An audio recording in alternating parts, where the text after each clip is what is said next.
30 days ROI. Ayan, may mga ROI pa, no? Solid, alam mo kung kailan ka makakapag-profit.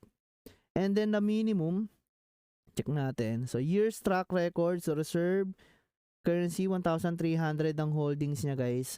Pwede kayong mag-login dito and then verify your ID na lang gamit yung mga Gmail nyo.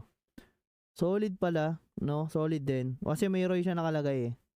Compare sa iba. Exchange, swap, spot trading, available pre-token trading. Ito yung parang ano to, demo, strategic trading. Ayan. So markets, market overview, data, feed, and insight.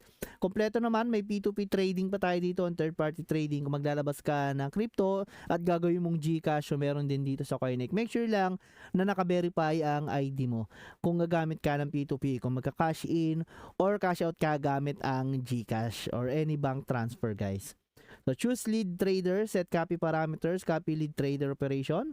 Ito ang ating Coinex. So kung gusto niyo i-try ito, walang mawawala, no? So gusto niyo subukan, go lang, and then investment you know for to lose lang lagi pagdating sa crypto. So again, maraming salamat. Bye-bye.